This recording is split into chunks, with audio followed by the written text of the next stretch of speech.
Kasus ini diawali dari pengungkapan dari teman-teman yang lain se-Indonesia.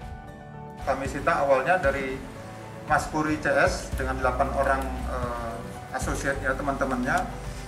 Kami menyita 5 juta butir lebih, ya. Teximer, Double L, Tramadol, itu merek-mereknya.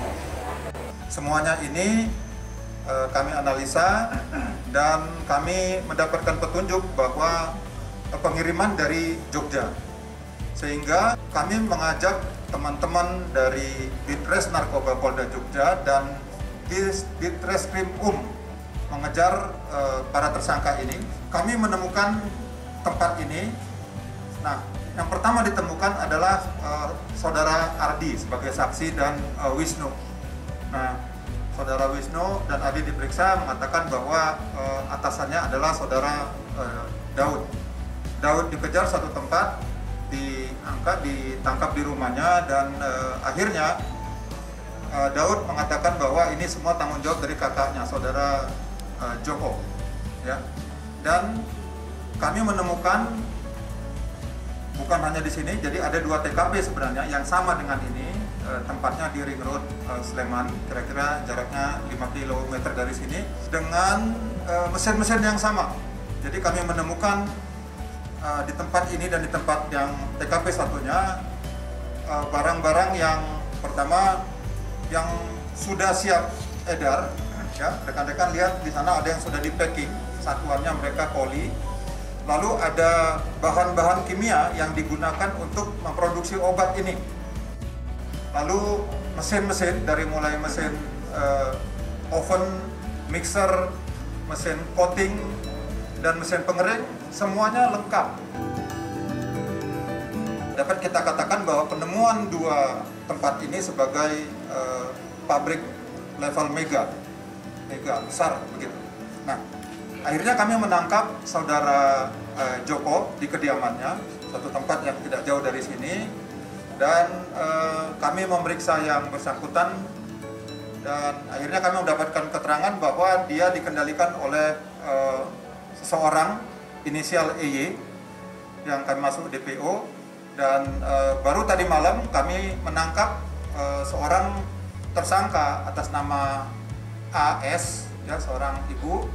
Tadi malam kami langsung tahan dan kami akan kembangkan dari mana sumber bahan kimia ini, karena semua bahan kimia ini masuk secara ilegal. Berdasarkan keterangan dan bukti-bukti yang kami dapat bahwa barang-barang ini sudah dikirim berdasarkan perintah EY untuk ke tempat-tempat beberapa kota di Indonesia. Kami mendapatkan bahwa ada tempat di Jakarta Timur, ada di Bekasi, tentunya nanti tersebar ke tempat lain. Pendistribusian di daerah Cirebon dan sekitarnya, lalu ke kota-kota di Jawa Timur, ada beberapa kota, Kalimantan Selatan dan Kalimantan Timur.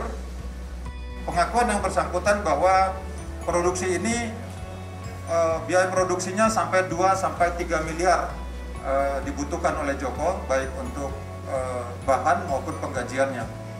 Dari 7 mesin, kami bertanya bahwa 7 mesin printing, asumsinya di sini bahwa mesin ini bekerja selama 24 jam mampu menghasilkan 2 juta butir per hari.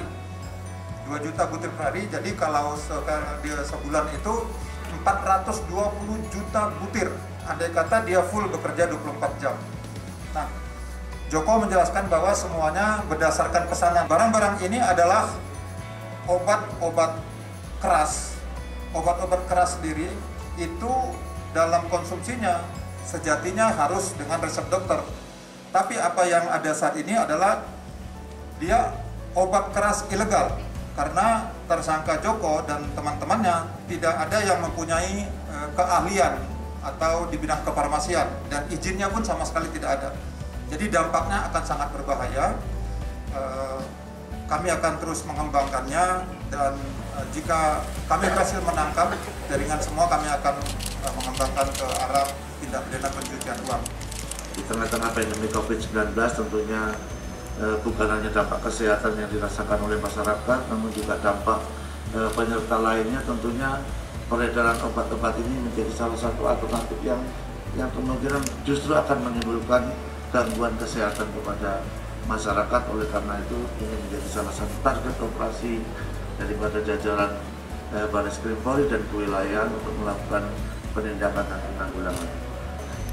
Para tersangka yang jumlahnya bukan 8 ya, tapi sudah 13 yang sudah dilakukan penangkapan, dari mulai pengedar, kemudian distributor, kemudian pabriknya, kemudian suplai bahan bakunya sudah terungkap.